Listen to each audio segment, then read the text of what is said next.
Takkusaanu Jolof na ngeen ko déglu day yeete takkusaanu Jolof ku ko xam maam dootu ko bàyyi ndax kaddu yu fa jógee day tax du lu mel ni ñoowaanam takkusaanu Jolof sama gaañi daw leen déglu ko takkusaanu Jolof kaddu yu fa jógee day indi mbégte ci njaboot loolu wër na sama gaañi ngàcce ngalaama. Takkusaanu Jolof sur les ondes 91.3, téléphone 05 56 74 76 85 05 56 74 76 85 émettant depuis Bordeaux-Sono. C'est votre émission culturelle qui démarre en ces termes. Aujourd'hui, nous avons comme invité Abdourahim Niane, qui est le coordonnateur de Fare Balise. Fare Balise, qui est une cellule de réflexion du parti Rewmi d'Idrissa Seck. Fare Balise qui permet, qui regroupe des Sénégalais de la diaspora qui sont qui sont dans le parti, parmi les cadres de Rewmi de la diaspora et de la société civile. Leur ambition, c'est d'être un aéropage, comme ils disent dans leur communiqué, qui rassemble au-delà de sa famille politique les amis d'Idrissa Seck de par le monde et les Sénégalais soucieux du développement de notre patrie et de son rayonnement politique et économique dans le concert des nations. C'est eux qui le disent. Voilà. Donc, j'ai de suite Abdou Rahim Niane, avec qui nous allons discuter de tout ça. Monsieur Niane, bonjour. Oui, bonjour, Monsieur Diop. Merci d'être avec nous aujourd'hui sur les ondes de Radio 91.3 et sur halimasn.com. Fare Balise, exactement, c'est quoi finalement? Merci, Monsieur Diop. Permettez-moi, avant de répondre à votre question, d'abord de vous remercier pour l'invitation, mais surtout de saluer le travail que vous ne cessez d'abattre au profit des Sénégalais de la diaspora, et cela depuis plusieurs années. Et permettez-moi aussi, avant de commencer, de saluer et de remercier les auditeurs et les lecteurs de Halima. Je pense que votre travail constitue un outil d'aide à l'information, à la communication de tous les Sénégalais de la diaspora. Donc c'est vraiment un grand honneur d'être parmi vous et d'entretenir avec vous sur la situation politique du pays, mais surtout aussi de vous faire part de Fare Balise, qui est, comme vous l'avez dit dans votre propos,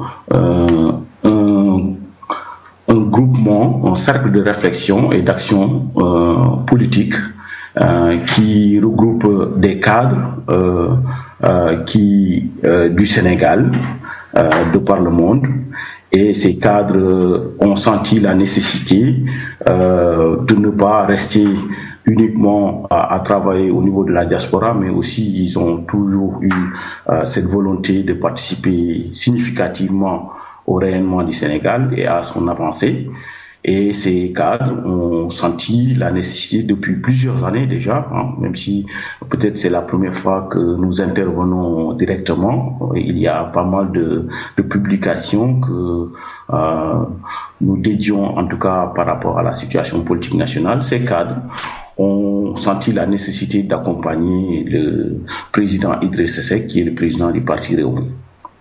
D'accord. Voilà, grosso modo, c'est autour de ces actions-là. Certainement, on reviendra très amplement sur l'action de Fare Balise. Oui, bien sûr, on y reviendra. Mais j'ai même inversé peut-être mes questions, parce que si éventuellement vous, Monsieur Niane, vous êtes au niveau de Rewmi, coordonnateur de Fare Balise, qui est une cellule de réflexion qui regroupe des cadres de la diaspora, peut-on savoir exactement qui est Monsieur Abdourahim Niane?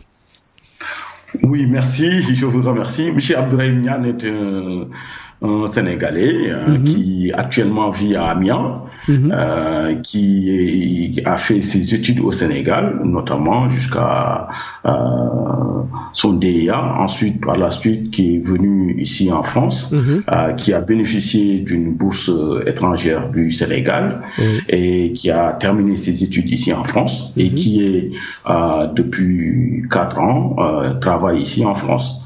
Et donc, je suis aussi, j'ai été parmi des dirigeants de l'action politique au Sénégal, notamment dans le cadre d'un grand parti qui est le Parti démocratique sénégalais. D'accord. Et j'ai été dans la structure des étudiants. Ensuite, par la suite, on a quitté le Sénégal, on est venu ici, on a poursuivi nos actions.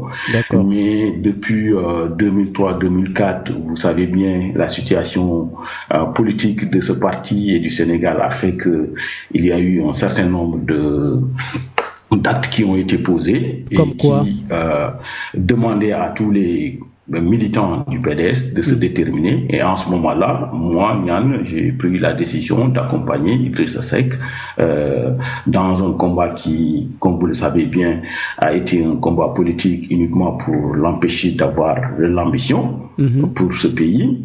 Et ensuite, par la suite, on a continué à se battre pour à la fois la consolidation de la démocratie sénégalaise, mais aussi pour un candidat qui avait de l'ambition pour le Sénégal. D'accord. Ok. Donc, vous êtes au Rewmi depuis la session entre Abdoulaye Wade et M. Idrissa Seck, son ex-premier ministre. D'accord. Oui, je me considère comme même un membre fondateur de Rewmi, puisque avant cela, ici en France, vous savez bien que le combat a été mené par pas mal de Sénégalais que je salue. En l'occurrence, il y a un peu partout des amis pour qui je garde une grande admiration. Une de nos sœurs qui malheureusement n'est plus là, qui est Feu Ndeye Amignan. À la suite, nous avions fondé ici ce qu'on appelait le CACVP, un collectif africain contre les violences politiques. Et c'était avec Babacar, non? Obtenu un certain nombre d'avancées pour plaider la cause de l'embastillement du président Idrissa Seck. Et nous étions un certain nombre de personnes. Je me rappelle encore de Mapate Ndiaye, des Pape Ndoye, qui était le président du CACP, des Babacar Ba, des Ousmane Diallo, des Abdoulaye Lo. On était un certain nombre de personnes qui avons bravé la pluie, le vent, la neige. Nous sommes allés un peu partout dans les pays européens pour conscientiser, et c'était une action pour nous qui valait la peine. Et quand il y a eu aussi une volonté d'embastillement de l'actuel président Macky Sall, nous nous sommes levés pour défendre pas uniquement les personnes, mais aussi les institutions et le respect des droits publics, tout simplement. D'accord. Aujourd'hui, donc, on voit le phare et balise. Depuis quand est née cette cellule de réflexion? Cette cellule de réflexion est née aux alentours du septembre 2009, à la suite d'une discussion autour d'un certain nombre d'amis qui étaient à la fois ici en France, d'autres en Angleterre, aux États-Unis, au Canada, et via les nouvelles technologies, Skype, on s'est dit qu'il fallait quand même trouver un cadre dans lequel nous aurions la possibilité de se réunir, de discuter à la fois des projets politiques pour le pays, d'un certain nombre de secteurs d'activité, puisque souvent on considère l'action politique uniquement sur l'effet d'annonce, mais aussi de réfléchir sur vraiment les voies et moyens d'accompagner en tout cas le président Idrissa Seck dans la construction de son projet politique déjà, et ensuite dans nos actions et dans nos activités professionnelles respectives, comment trouver quand même des voies et moyens d'apporter notre pierre de touche à la construction nationale. D'accord. Aujourd'hui, Faré Baliz est né. Qui est-ce qui compose exactement? Est-ce que c'est tous les cadres qui, au début, qui sont dans Réumi, qui sont d'office inclus dans cette cellule, ou bien, voilà, comment ça se passe là, depuis que Faré Baliz est né? Merci pour cette question parce qu'elle est d'une importance capitale. Vous m'avez demandé qui est Abderrahim Niane. Effectivement, je suis encarté militant de Réumi, de Idrissa Seck et de la construction nationale du Sénégal. Oui. Mais effectivement, Faré Baliz a ceci de particulier, de singulier, c'est qu'il regroupe tous les Sénégalais de la diaspora, tous les cadres qui veulent en tout cas redresser la barre, qui participent même sans étiquette politique à réfléchir sur des propositions, sur des réformes, sur des projets novateurs qui sont susceptibles d'être applicables tout de suite au Sénégal. Et c'est pour cette raison que dans notre dynamique, nous incluons, et il y a un certain nombre de cadres qui tapent à la porte, qui disent que tiens, ce qui est le plus important, c'est pas d'être encarté, et je pense que c'est aussi, ça recoupe la vision du président Idrissa Seck, qui a dit que pour lui, rassembler et servir, il ne s'agit pas simplement de rassembler et de servir à partir des éléments qui sont militants de Réumi. C'est vraiment tous les compétences de par le monde qui sont susceptibles de venir travailler pour le Sénégal. Faites un appel à ces compétences-là, qu'ils soient ou non militants de Réumi, pour qu'ils puissent venir travailler sur vraiment le projet Sénégal, puisque c'est le Sénégal qui est le plus important à nos yeux. Et en ce sens, il y a un certain nombre d'entre nous qui ne sont pas de Réumi qui ne sont pas, si vous voulez, militants politiques, mais qui sont militants du Sénégal. Et ce sont ces compétences-là qui nous intéressent. Moi, je me méfie toujours de ce genre de cellule, de ce genre de discours. Parce que, pourquoi? Parce que quand vous dites cellule de réflexion du Réumi, c'est qui est un parti qui doit avoir une idéologie, qui doit avoir sa démarche propre, comment peut-on travailler dans cette cellule si on n'a pas cet encart politique? Pour la bonne et simple raison que vous travaillez autour de Idrissa Seck, qui a sa culture politique, qui a sa démarche politique, qui a son historique en tant qu'homme politique. La personne qui n'a aucune sensibilité avec Idrissa Seck, à mon avis, aura du mal à travailler avec vous. Voyez-vous, je comprends un tout petit peu votre question, mais en même temps, le plus important, c'est que Idrissa Seck porte une ambition pour le Sénégal. Et cette ambition, vous voyez bien que il ne s'agit pas simplement de dire que c'est le président.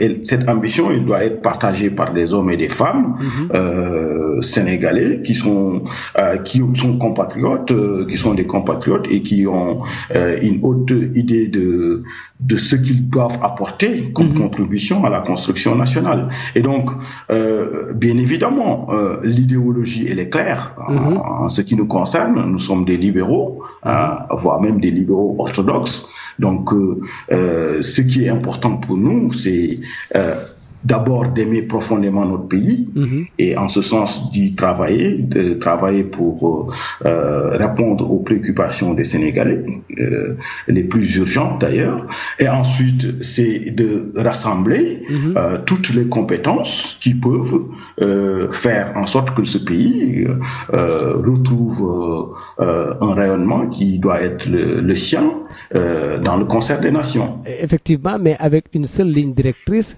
l'accession d'Idriss Seck au pouvoir. Oui, bien évidemment. Mais c'est dans ce sens-là que je dis que, bon, quelque part, on ne peut pas dire, oui, voilà, toutes les sensibilités peuvent venir dans cette réflexion, ils sont les bienvenus, mais toutes ces sensibilités, s'il y a des idées qui sont vraiment, que vous jugerez gauchistes, elles seront développées dans ces cellules. C'est ça que je veux dire. Quelque part, on a une ligne directrice, c'est le Réumi, c'est une cellule de réflexion politique. On le voyait à l'époque du PDS quand Macky Sall était Premier ministre. Si les personnes n'avaient pas cette vision libérale, quelque part, on ne voyait pas l'importance pour la cellule, en tout cas du Parti démocratique sénégalais à l'époque, de faire appel à des personnalités, quelle que soit leur reconnaissance, de faire à des personnalités, par exemple, qui avaient même à un moment donné, ou même à la même époque, étaient en train de combattre les idéologies de Maître Abdoulaye Wade. Oui, ça va être valable parce que la nature de la structure. L'idéologie elle est importante pour avoir une clarté par rapport à ces options et par rapport à l'organisation et la vision économique et sociale d'un pays. Ça, je pense que c'est notre boussole. Il faut qu'on parte sur cette vision très claire. Mais en même temps, on ne peut pas imposer à des compatriotes qui peut-être peuvent apporter le peu de touche mais qui ne sont pas encartés dans tel ou tel parti. Mais si toutefois ils sont encartés dans l'idée que ce qui est important pour eux, et ils nous rejoignent sur cette ligne-là, c'est qu'aujourd'hui les Sénégalais ne peuvent plus attendre, et en ce sens celui qui porte le projet politique, en tout cas qui porte l'alternative, doit être une personnalité forte, mais capable d'impulser tout de suite un changement significatif dans notre pays.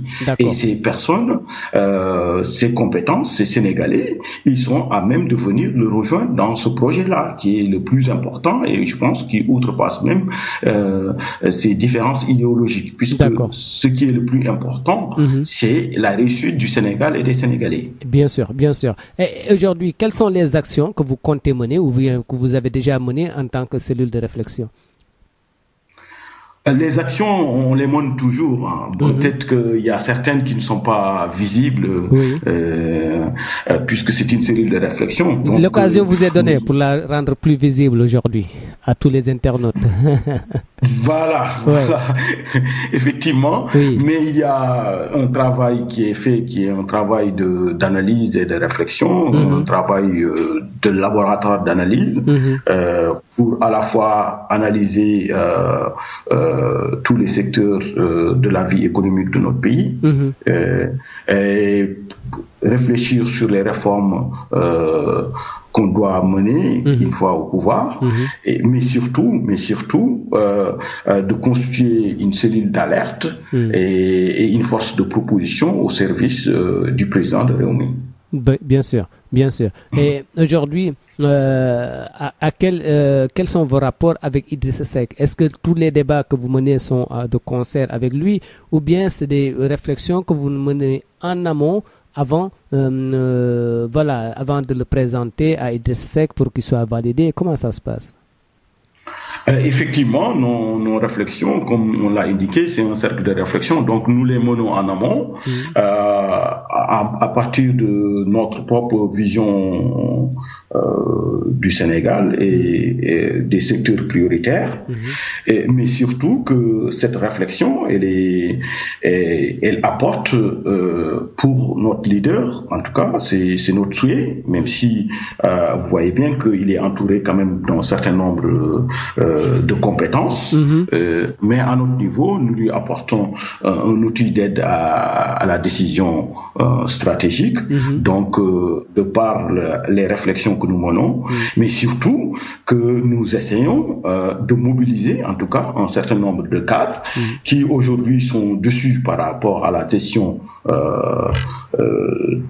du régime de Macky Sall, d'apporter une réponse à la situation actuelle, c'est-à-dire de préparer déjà en amont un projet alternatif à ce qui se passe chez nous aujourd'hui, puisque on considère que tous les signaux sont rouges et que nous sommes effectivement au niveau de la diaspora, mais que ce qui se passe chez nous touche profondément, et nous voyons que le leader qui est susceptible de porter cette alternative et de la construire très vite, puisque les populations ne peuvent plus attendre, il faut vraiment le doter de tous les outils nécessaires et de toutes les compétences nécessaires pour l'accompagner dans cette tâche-là. Est-ce que la cellule phare et balise accompagne par exemple les hommes politiques qui sont investis au niveau de Rewmi ou bien qui s'expriment au nom de Rewmi, les accompagne dans leur communication ou bien dans leur plan d'action qu'ils doivent mener? Bien sûr, puisque... Vous le faites quotidiennement si avec des personnalités politiques de Rewmi? Si vous voulez, notre apport, il est de veiller, parce que nous tous, nous sommes aussi des Sénégalais, même si nous sommes dans la diaspora. Donc, dans le cadre de ces locales-là, c'est de veiller en sorte que les listes Rewmi, qui sont aujourd'hui pour nous les plus cohérentes et les plus crédibles, gagnent dans leur localité et que justement, que ça soit un prélude, voire un présage pour les élections à venir pour notre parti et pour que au niveau local qu'on arrive à trouver les voies et moyens de résoudre en tout cas un certain nombre de problèmes qui se posent au niveau des populations. D'accord. Et dans le futur, est-ce que vous, en perspective, qu'est-ce que vous envisagez faire de cette cellule et puis quelles sont les actions que vous comptez mener, à l'avenir? Bon, les actions, elles sont de trois types, si vous voulez. La première action, c'est toujours de constituer une force de proposition. Donc, en ce sens, on est toujours dans la réflexion, donc des essais de priorité en proposant des solutions innovantes dans le cadre d'une gouvernance à venir. Oui. La deuxième action, c'est la mobilisation des ressources humaines, et donc dans ce sens, on est dans la prospective. Celui qui dirige, et si vous voulez, on a aujourd'hui un cas emblématique de quelqu'un qui nous a promis le Yoonu Yokkute et qui peine à avoir des ressources humaines en place pour pouvoir mener à bien les actions pour le Sénégal. Et donc, vous croyez bien que c'est un problème de ressources humaines? Il y a un problème d'abord de celui qui est élu, qui n'a pas une vision, et vous voyez bien que à côté de ça, il y a quand même un manque criard de ressources humaines à ses côtés. Tous les Sénégalais le constatent. Aujourd'hui, non seulement celui qui est élu peine à nous montrer une voie, un chemin, mais ensuite que à côté, il n'arrête pas de dire d'accélérer à ses ministres. On ne peut pas accélérer si on ne connaît pas la machine, tout simplement. Et donc il y a un problème de compétence qui est là, une incapacité à faire avancer le pays puisqu'ils n'étaient pas préparés à cela. Donc nous sommes dans une vision prospective pour dire que faire de la politique, ou en tout cas avoir de l'ambition sur son pays, c'est d'abord se préparer à l'exercice du pouvoir. Il ne faut pas raconter aux Sénégalais n'importe quoi. Cette ambition, elle doit être chevillée avec une compétence avérée, avec une volonté aussi avérée de faire bouger les choses et de rassembler tous les Sénégalais autour de cet objectif-là. D'accord. Ces différents types d'actions que vous nous avez énumérées, nous faut rentrer quelque part dans l'actualité politique sénégalaise, si vous le voulez bien. Aujourd'hui, on voit que, d'abord, comment appréciez-vous le retour d'Idrissa Seck à la veille du retour de Wade? Je ne vois pas pourquoi vous voulez coupler son retour avec celui de l'ancien président Wade. Idrissa Seck est parti en disant un certain nombre de choses. Il est revenu en redisant les mêmes choses, donc il a été crédible jusqu'au bout par rapport à la vision qu'il avait. Et il avait dit en 2013 que le pays ne marchait pas encore, et que il fallait en tout cas accélérer la cadence, et il avait énuméré un certain nombre de goulots d'étranglement de l'économie en nommant un certain nombre de choses qui ont été un certain nombre d'actes qui ont été posés.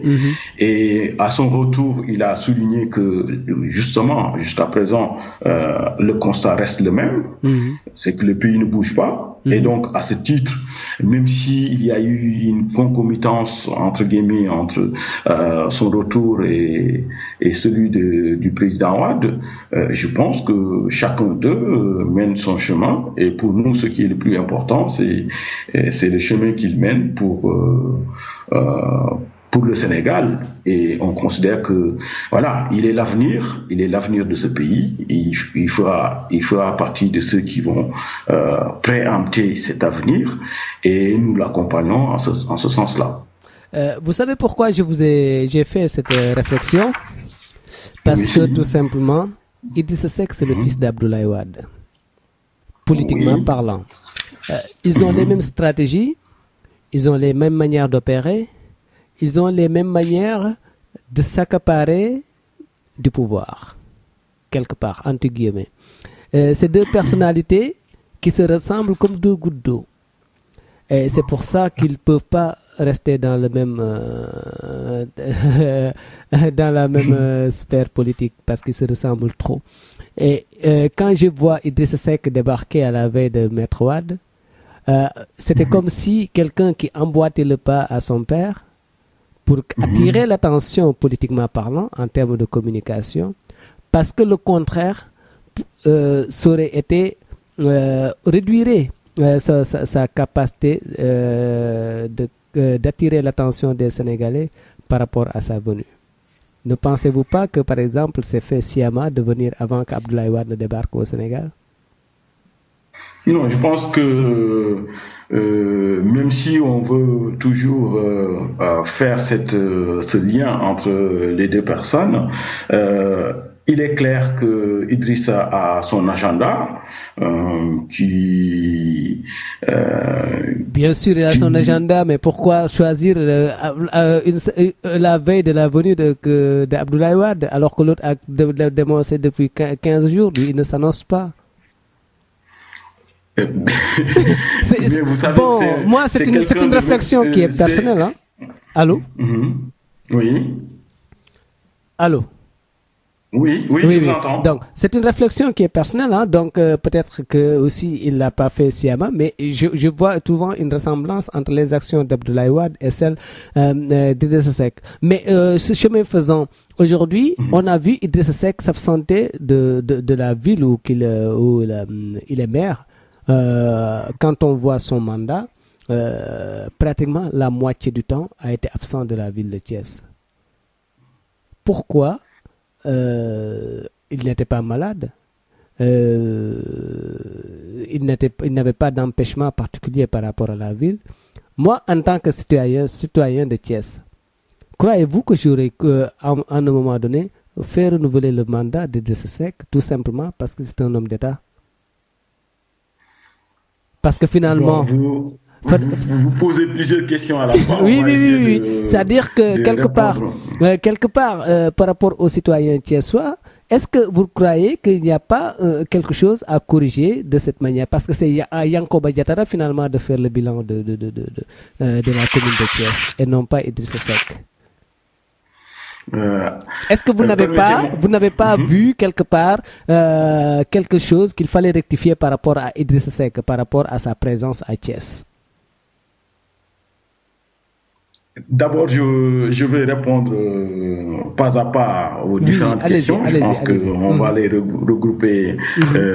D'abord, il y a cette vision souvent qui est soulignée par les médias pour dire qu'il n'est toujours pas chez lui, alors que je pense que tous ceux qui sont attentifs et les populations de Thiès en particulier ont ce rapport avec Idrissa Seck qui dépasse ces petites contingences que vous soulignez. Même s'il n'est pas toujours là, il y a une présence qui en dit long, parce que lui, il est toujours là, d'une certaine façon, pour les Thiessois. Maintenant, vous savez bien que le conseil municipal, il est géré par un certain nombre de conseillers. et ses conseillers, et je pense qu'ils ont cette capacité à manager. Et de façon symbolique, il est aussi là parce que à chaque fois qu'il est en voyage ou dans le monde en train de travailler, il apporte significativement beaucoup de choses aux Thiessois, des projets, et il est aussi en relation avec un certain nombre de personnes de Thiès. Oui. Et ce qu'il a, et d'abord, et ça c'est le premier élément. Le deuxième élément, c'est au moins de le juger au niveau du bilan. Et je pense le bilan, c'est à Yankoba Diattara qu'on doit juger. C'est Yankoba qu'on doit juger, c'est lui qui était là. C'était pas Idrissa Seck, dans ce sens-là que je parle. C'était peut-être Yankoba Diattara qu'il fallait conduire cette fois-ci pour qu'il brigue la mairie de Thiès. Pourquoi pas? Parce qu'Idrissa n'est jamais là. Apparemment, il travaille, mais à l'extérieur. Il travaille, mais apparemment, c'est à l'extérieur qu'il travaille, pas à Thiès, en fait. C'est ça mon problème avec Idrissa Seck aujourd'hui. Je vais vous le dire, hein, parce que quand je vois les hommes politiques dans les différentes communes, Khalifa Sall, il est là 24 heures sur 24, il répond à tous les Dakarois, il se couche à minuit, il se lève à 5 heures du matin, il est aujourd'hui à Pikine, à Thiès, et voilà, à Pikine, à Guédiawaye, aux Parcelles, au Plateau, partout, on le voit partout, omniprésent. Idrissa Seck aujourd'hui étant un homme politique qui a failli être le 4e président du Sénégal, qui gère une ville comme Thiès et qui ne peut pas rester là-bas sous prétexte qu'il travaille. Finalement, quel est le choix? C'est l'homme politique qu'on doit élire ou l'homme d'affaires? Mayassine, ça me dérange un peu. Excusez-moi, je vais vous savez, vous émettez à partir de la ville de Bordeaux. Oui. Vous savez bien que les grands maires, les grands hommes politiques, au-delà même de l'aspect de la gestion quotidienne, ils sont plus ou moins tellement liés à leur ville que quand on cite leur nom, on cite la ville. Aujourd'hui, je pense que tous les Thiessois sont fiers d'avoir eu un maire comme Idrissa Seck. Et je pense que il aime profondément cette ville et ce pays. Et souvent, on lui avait même fait le procès de dire que tout ce qu'il a, c'est pour les Thiès, pour Thiès ou pour les Thiessois. Et donc, il est très régionaliste, voire même, etc. Et aujourd'hui, moi, je suis un peu surpris de ce procès qui n'est pas toujours là. Alors que vous voyez bien que si on regarde uniquement le bilan, je ne vois pas une mairie au Sénégal qui a eu de 2000 jusqu'en 2014, aujourd'hui on parle, qui a eu une telle innovation, une telle envergure dans le Sénégal, alors que ces villes, ces grandes villes sont gérées par des hommes politiques que vous connaissez, qui ont fait 2 mandats, et ces villes, personne ne veut y aller parce qu'il n'y a rien qui ne se passe. Et souvent, malheureusement, la critique qui est faite non pas à la gestion de la ville en elle-même, mais à l'homme politique en tant que tel, donc, qui cherche à essayer de demander. Il y a un certain nombre de projets qui sont dans la ville de Thiès, qui ont été liés justement à cette envergure du président Idrissa Seck. Moi, je me souviens, il y a 2 ans, quand il était en Allemagne, il a pu décrocher pas mal de choses pour sa ville de Thiès. Et donc, pour moi, le bilan, il reste positif, et les Thiessois sont encore très fiers de leur maire. Et certainement, demain, leur maire sera le président du Sénégal. En tout cas, c'est notre souhait le plus ardent. Bien sûr, c'est votre souhait. Mais aujourd'hui, moi, c'est vrai que ça me pose un problème parce que je connais Thiès, aussi je connais pas mal de Thiessois, et puis voilà, il y a différents discours qui se disent. Mais les Thiessois sont très contents de leur maire. Ah ben, pas tout le monde, hein. Mais parce que je sais que son absence... C'est normal. L'unanimité participe à la destruction du groupe. Exactement. Donc, mais en même temps... quand je vois des populations. Quand j'aurai Elentine aussi, je vais lui demander ce qu'il pense de la mairie de Thiès, et j'espère l'avoir ces jours-ci, mais parce qu'il est du conseil municipal. Mais en même temps, ce que je veux dire aujourd'hui, c'est vrai que il y a des grands maires qui voilà, qui sont de grands noms de maires. Prenez la ville de Fatick. où il y a eu l'actuel président qui a été maire pendant 2 mandats, où il n'y a rien qui se passe. Qui est resté un grand faubourg, il n'y a rien. Mais lui, il n'est pas maire de Thiès, là, maire de Fatick. Pourtant, il était là. Mais il n'est pas actuellement maire de Fatick. Moi, je parle de ce mandat. J'ai dit qu'il a été maire pendant 2 mandats successifs. Oui. Et pendant 2 mandats successifs, il n'y a rien qui se passe dans cette ville. Et pourtant, les gens n'en parlent pas. Quelqu'un qui n'a pas réussi à mais après 2 mandats, il est parti. Ville comme Fatick ne pourra pas construire le Sénégal, tout simplement. Mais il n'est plus à Fatick de toute façon. Aujourd'hui, on parle du cas Idrissa Seck qui est actuellement à Thiès et qui veut briguer un autre mandat. Il a fait 5 ans en tant que maire et en tant que Premier ministre. Et ensuite, il a été renouvelé en 2009. Et il a quitté son poste après l'élection de présidentielle, où il ne pouvait pas cumuler le mandat du président et des maires. Donc, voyez-vous, il a eu 2 mandats et il n'y a rien qui se passe dans cette ville. Encore que je suis mécontent que nos parents serrères ne disent rien par rapport à cette gestion-là. mais M. Niane, aujourd'hui, c'est Idrissa Seck qui veut briguer un 3e mandat. On est bien d'accord? Non, le président Idrissa Seck a toujours dit, M. Diop, que son destin politique, sa vie politique est essentiellement liée à cette ville, puisque il est très conscient que tout homme politique doit d'abord partir de sa famille. Sa famille politique, c'est le Sénégal, effectivement, mais dans le Sénégal, il y a aussi Thiès. Donc, quand on parle de Idrissa Seck, on parle d'abord du maire de Thiès. Et donc, pour lui, il ne peut pas... les premières personnes qu'il doit servir, c'est d'abord sa ville, c'est-à-dire les citoyens de Thiès. Tout simplement. Et donc, il est au service de ses voisins, de ses compatriotes, mais aussi il est au service d'une vision de cette ville-là qu'il veut rayonner dans le monde. Et cette ville a beaucoup de, vous savez bien, il a beaucoup d'activités qui font que aujourd'hui tous les Sénégalais, s'ils ne sont pas à Dakar, ils veulent avoir une maison à Thiès. Tout simplement, parce que c'est l'une des villes au Sénégal, tout simplement. C'est la deuxième ville du Sénégal. Est-ce qu'on peut dire, qu'est-ce qu'analyse faites-vous de son discours à son arrivée à l'aéroport? Bon, je pense qu'il a été très constant dans ce qu'il a toujours dit, même si malheureusement en face, le camp d'en face, au lieu de répondre à des questions essentielles qu'il a soulevées, ont préféré l'invective, ce qui est déplorable pour ceux qui nous gouvernent. Pourquoi invective?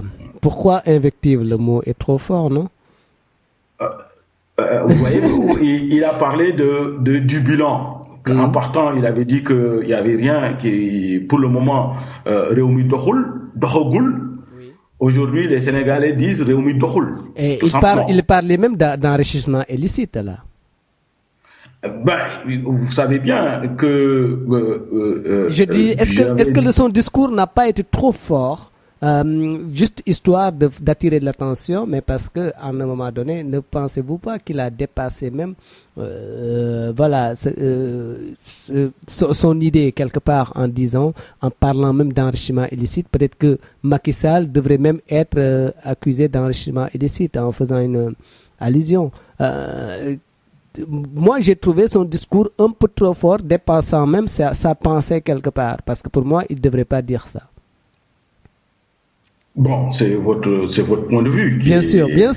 Somme toute, vous êtes journaliste, vous avez. Parce que le fait de le dire. Ces choses peut-être. Parce que quelque part. Nous partons de l'idée que, d'une certaine façon, pour des hommes politiques, c'est important que quand on aspire à la gestion de son pays, d'avoir une ligne de conduite qui soit cohérente.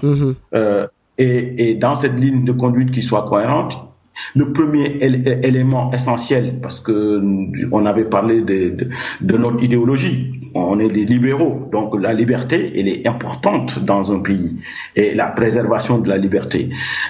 Il faut effectivement, dans un pays qui se respecte, que ceux qui gèrent soient susceptibles demain d'être audités et même d'être poursuivis s'il y a faute.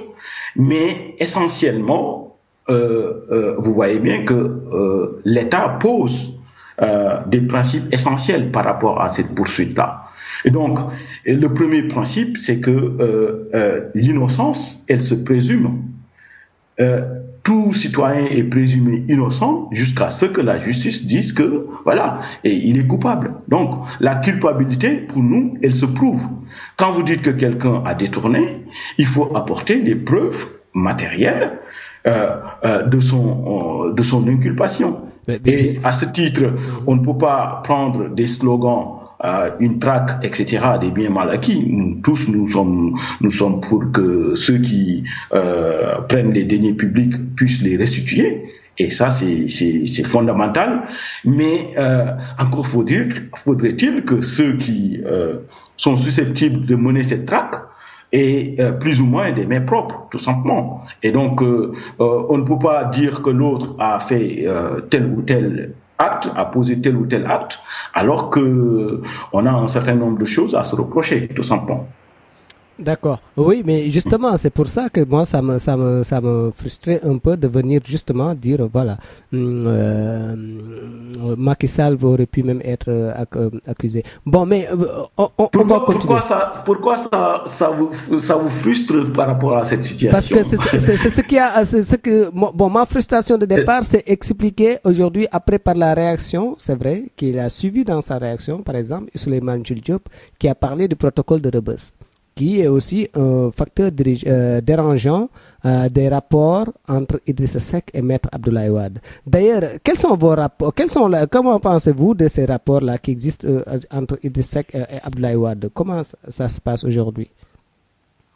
D'abord, vous avez parlé du protocole de Rebeuss. Moi, je pense que vous savez bien, tout à l'heure, je vous ai dit que il y avait de l'invective par rapport à la question qu'a souligné le président Idrissa Seck, puisque il est revenu sur la gestion. Aujourd'hui, nous sommes tous confrontés, malheureusement, à cette difficulté à avoir un cap.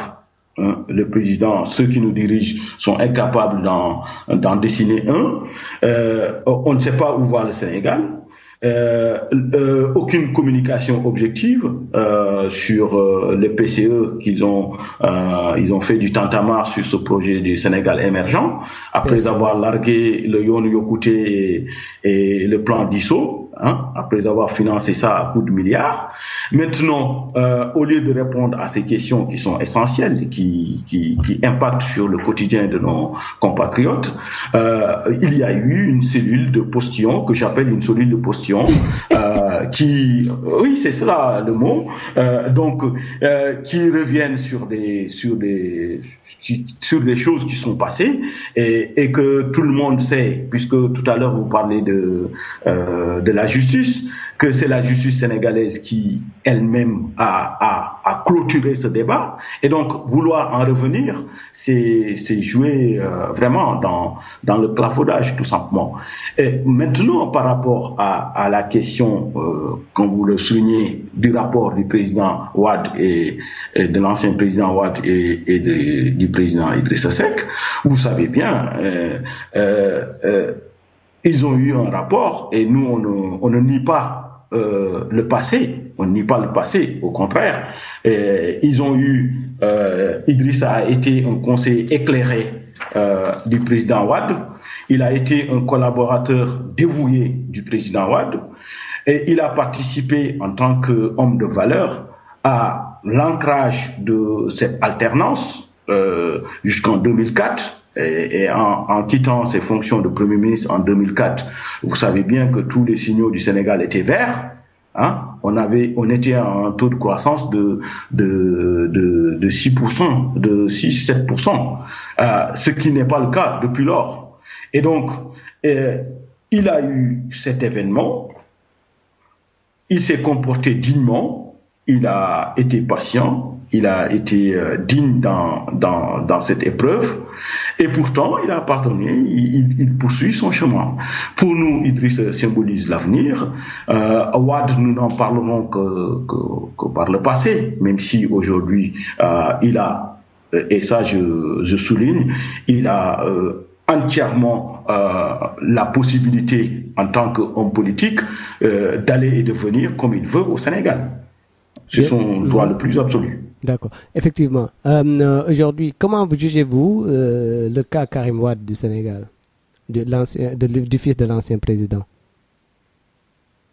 Bon, c'est difficile de revenir sur de parler des personnes, parce que en politique il vaut mieux parler des idées et non des personnes. Maintenant, comme je l'ai souligné tout à l'heure, l'innocence se présume et la culpabilité se prouve. Tout simplement. S'il est avéré qu'il a fauté, je pense que la justice doit s'appliquer en toute rigueur. Si pendant cette année, toute une année, il est en prison et qu'on ne trouve pas quelque chose, il vaut mieux, comme on l'a toujours défendu, la liberté, elle est importante dans un pays. Ce qui m'étonne tout simplement, c'est que voilà, ça fait une année, on nous avait dit qu'il y avait un certain nombre de sommes qui ont été soutirées à nos deniers publics et que jusque-là, on tarde à voir en tout cas la matérialité de ces accusations. Je ne suis pas avocat de Karim Wade, je suis tout simplement avocat et défenseur des droits des citoyens, tout simplement. D'accord, vous êtes avocat, oui, mais on est à quelques semaines des élections locales qui vont arriver. Que pensez-vous, par exemple, de Rewmi, de ce couplage qui peut exister entre Rewmi et le PDS, le Parti démocratique sénégalais? Vous savez, les élections locales, comme son nom l'indique, c'est une situation où dans la configuration d'une localité, il y a des gens qui peut-être appartiennent à des partis différents, mais qui ont une organisation locale telle qui fait qu'il y a une proximité beaucoup plus importante. Donc il y a une réalité tout autre au regard des élections nationales comme les législatives ou les élections présidentielles. Et donc, à ce titre, il y a eu un certain nombre d'alliances avec un certain nombre de partis, notamment le PDS, qui était quand même notre ancien parti, même si nous avons totalement quitté le PDS, et pour nous, c'est Rewmi qui est le plus important. Mais dans ces configurations locales, il n'est pas exclu qu'un certain nombre de leaders fassent des alliances pour gagner au niveau local. Et donc, pour moi, c'est une question qu'il ne faut pas considérer comme étant une alliance déjà définitive entre le PDS et le Rewmi. Tout simplement. C'est des configurations locales qui demandent, et ça se passe aussi même au niveau du parti présidentiel qui par moment s'est allié avec un certain nombre de partis qui sont considérés aujourd'hui comme des partis d'opposition. Écoute, moi j'ai une question aussi qui peut être un peu, je ne sais pas comment la qualifier, mais vous jugerez par vous-même. Idriss Seck a toujours eu comme objectif de prendre la tête du Parti démocratique sénégalais. Et même avant les élections présidentielles, il n'a pas cessé de le répéter. Aujourd'hui, on voit que le Parti démocratique sénégalais, la mise en demeure, la mise en prison de Karim Wade, fait que de plus en plus de personnes, même au sein du Parti démocratique sénégalais, clament Karim Wade comme le futur président du Sénégal. Ça veut dire celui qui va diriger. Croyez-vous pas que c'est une situation qui met mal à l'aise Idriss Seck, quelque part, politiquement parlant? Qui parle? La question c'est cela. Qui parle de Karim Wade comme futur président? Tout le PDS, qu'au moment où Idriss Seck avait fait son appel, il y avait certains membres du PDS qui disaient pourquoi pas un jour, voilà, avec Idriss Seck, s'allier avec Idriss Seck. Mais aujourd'hui, Karim Wade prend de plus en plus d'ampleur au sein de ce parti. Il y a de plus en plus de soutien. C'est une situation, pour moi, politiquement, qui n'arrange pas Idrissa Seck dans sa vision. Parce que son objectif, rappelons-le, Rewmi n'est qu'une étape pour prendre le Parti démocratique sénégalais. Moi, je ne crois pas au Rewmi avec Idrissa Seck. Bon, je pense que vu la situation, nous avons un parti qui est aujourd'hui légalement constitué, ouais. et c'est avec ce parti que nous allons aller aux élections, et certainement c'est avec ce parti que nous allons gagner les élections présidentielles de 2017. Donc pour nous, la page PDS elle est tournée. Il n'en demeure pas moins que le PDS a été une maison pour nous, une famille, et il y a des hommes et des femmes du PDS qui sont en train, pour la plupart, de revenir à Rewmi, parce qu'ils n'ont aucun différent, ils n'ont jamais eu de différent avec Idrissa, même s'il y avait cette présence du leader qui est Abdoulaye Wade. Et aujourd'hui, ce qui est le plus important pour Rewmi, c'est de se massifier, c'est d'ouvrir la porte à ces éléments, certainement, du PDS qui ont été avec nous, et que l'éventualité ou non de Karim Wade, je pense que c'est un non-événement pour nous. Puisque la compétition, elle est ouverte à tout le monde, et si demain il est libre de ses droits, il veut se présenter, ça ne nous empêche pas, nous, d'avoir cette ambition de diriger le Sénégal. Pensez-vous aujourd'hui que qu'est-ce qui a fait tomber le Rewmi finalement, en termes de massification? Vous pensez que le Rewmi n'a pas de massification? Si, il a une massification, mais sa massification a bien baissé parce que si Idrissa Seck a été le 5e lors des dernières élections présidentielles, ça veut dire qu'aujourd'hui, il était derrière, regardez, Macky Sall, Moustapha Niasse, le Parti socialiste, c'était lui, oui, Abdoulaye Wade à l'époque. Donc, il était le 5e sur la liste. À l'époque, c'est lui qui faisait la pluie et le beau temps, de l'expression, et puis c'était le premier concurrent d'Abdoulaye Wade. Qu'est-ce qui a fait qu'à un moment donné, le Rewmi est passé à ce stade-là, quoi, derrière le Parti socialiste, derrière Moustapha Niasse, l'AFP, derrière Macky Sall qui venait de naître. C'était quoi l'explication? Et vous aurez pu compléter que il n'a pas fait de campagne électorale. Ben, comme certains. On a répondu à la question. En 2012, comme on l'a souligné, ce qui était le plus important pour nous, c'était justement de défendre la constitution du Sénégal. Ouais. Et pour nous, il s'agit d'abord d'être constant dans les principes, et les principes sur lesquels on s'adossait font que l'ambition de Idriss Seck d'être président passe en second lieu. C'est d'abord que Wade ne devait pas se présenter, et c'est au regard de cela que nous n'avons pas battu campagne du tout. Et donc, Idriss Seck n'a pas fait campagne en 2007 et en 2012, pardon. Et vous voyez bien que il n'a pas fait campagne, il s'est classé, comme vous l'avez dit, 5e avec plus de 8%. Et ces personnes qui ont voté pour lui ont voté pour la constance des principes, tout simplement. Et donc, effectivement, au regard, on a perdu quand même par rapport aux 15% qu'on avait en 2007. Ça, je suis d'accord avec vous. Mais il n'y a pas eu de campagne. Le président Idriss Seck n'a pas quitté Dakar toute la campagne. Oui. Alors qu'il y a certains qui ont fait 3 fois le tour du Sénégal et qui sont retrouvés avec 26%. Oui, et donc, pour lui, le combat le plus essentiel, c'était que Wade ne devait pas se présenter. Et en cela, il a été quand même le précurseur de ce combat. Et tout le monde l'a rejoint sur ce combat, puisque c'était le premier à aller au palais à dire à Abdoulaye Wade qu'il ne pouvait pas se présenter. Et donc, il n'y a pas eu de campagne pour Idriss Seck en 2012. Et donc, effectivement, pour autant, il a quand même, au regard de ce qui s'est passé, accordé son vote, son soutien au président Macky Sall, et sans condition. Et donc, il a accompagné aussi Et aujourd'hui, je pense qu'il creuse son sillon.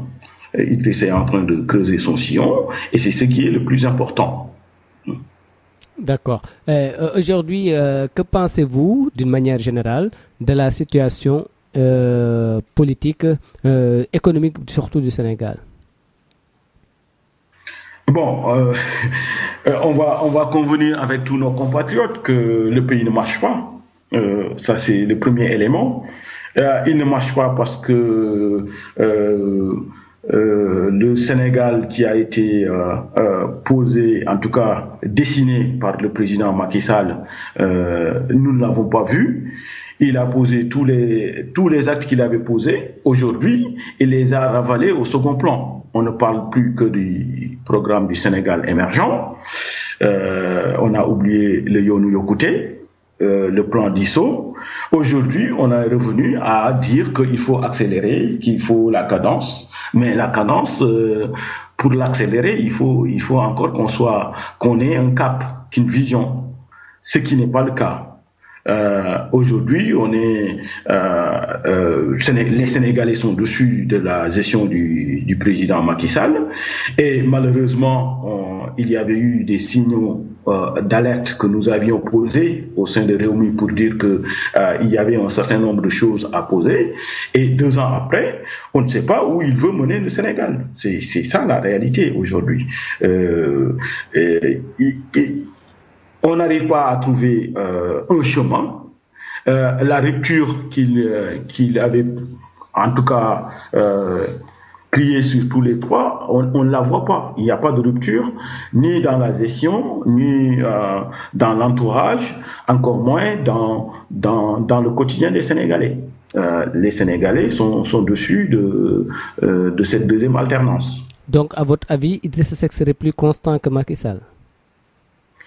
Mais il a toujours été constant, Idrissa. C'est vrai que quelque part, les observateurs politiques pourront vous dire que hier, justement, en préparant un tout petit peu cette interview, je revoyais une interview qu'il avait donnée à Mamadou Omar Ndiaye.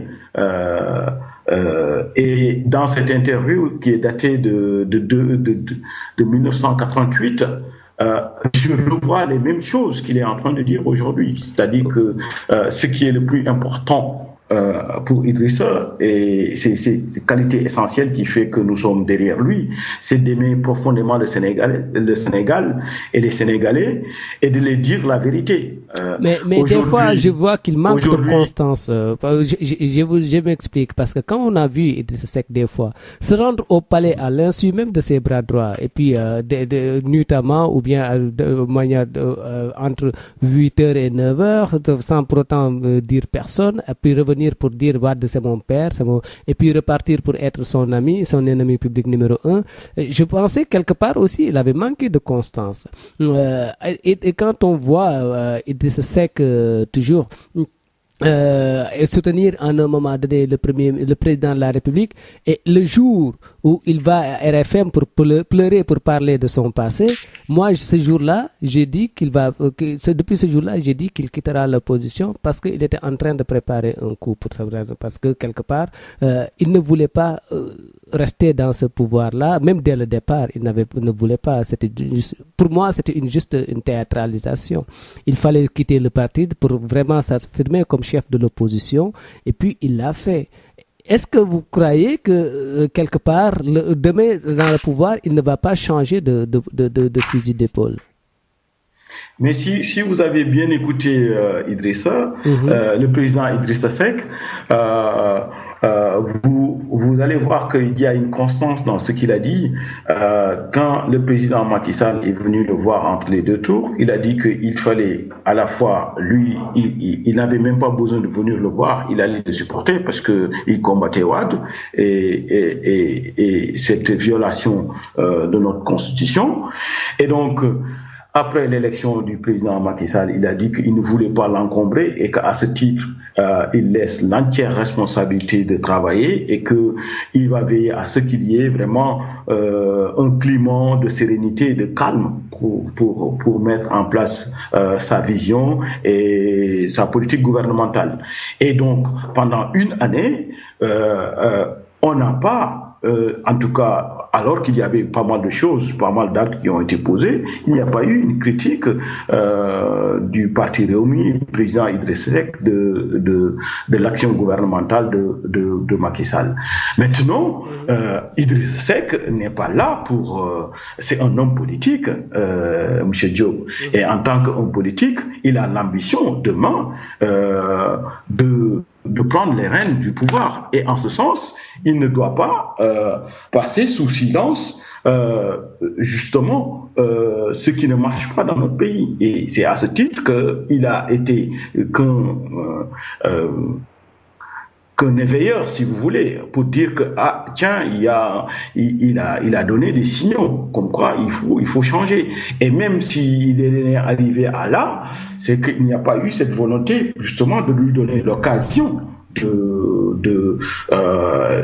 d'entretenir avec le président Macky Sall. Donc, grosso modo, à l'impossible, nul n'est tenu. Par contre, son action, ça aurait étonné vous en tant que journaliste de se dire tiens, il n'y a rien qui ne marche et il n'y a aucun homme politique pour dire voilà. Et c'est comme si on serait complice de cette situation que vivent nos compatriotes. Et donc, il a voulu très clairement tourner le dos à cette manière de faire, et en ce sens, il a laissé aussi au président Macky Sall, depuis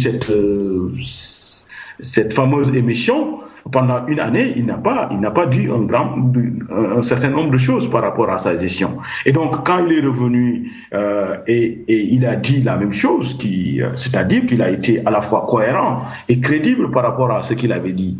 Il avait dit que ça ne marchait pas, que pour le moment, Rewmi doxul. Aujourd'hui, tous les Sénégalais disent que Rewmi doxul, Rewmi dafa manqué. Donc, très clairement, il y a des choses qui ne marchent pas dans notre pays. Et donc, en tant que leader, il doit dire, il a son mot à dire.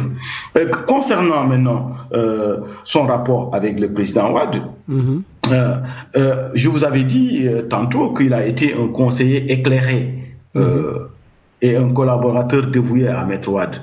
Et à ce titre, Maître Wade lui-même disait que c'était le jardinier de ses rêves. Hein. Et donc, c'est lui seul qui est susceptible de porter sa vision, tout simplement.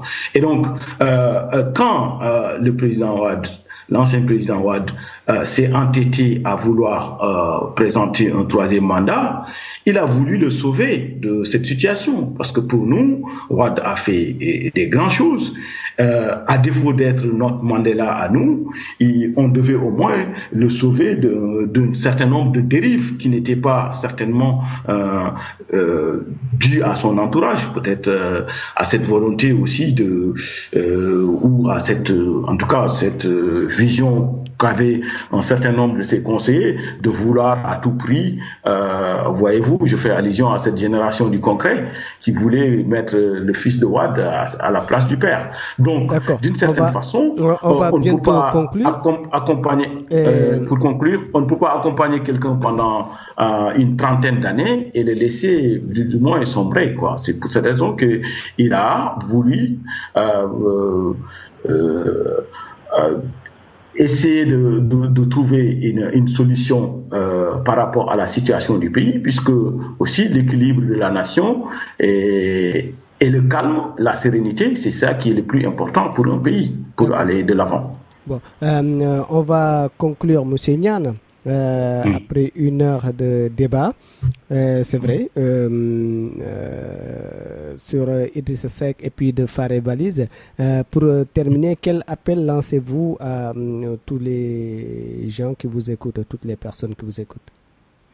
Avant de conclure, je voudrais d'abord vous remercier encore une fois, M. Diop, et remercier l'ensemble de vos collaborateurs qui vous faites un travail formidable pour nos compatriotes, puisque nous sommes informés vraiment par rapport à tout ce qui se passe au pays, et vous constituez vraiment une plateforme pour tous les Sénégalais de la diaspora, pour savoir ce qui se passe chez nous, pour conscientiser les populations.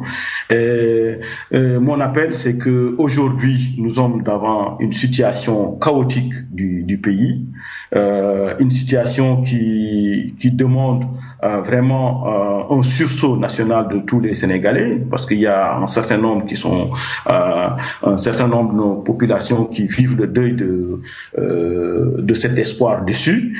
Et donc, à ce titre, nous considérons qu'il est important que des forces de progrès soient mises en place pour pouvoir accompagner une alternative à ce pouvoir-là. Parce que malheureusement, et on le regrette, Macky Sall est un président très jeune, on aurait voulu qu'il fasse des choses essentielles, et à l'heure actuelle, il n'y a aucun signal fort susceptible de porter l'espoir pour nos populations. Et donc, à notre niveau, nous pensons que le président Idrissa Seck est un homme d'une grande culture, un patriote, quelqu'un, un résistant vraiment par rapport à des dérives, quelqu'un qui peut tenir le cap et qui peut construire une alternative solide pour le Sénégal.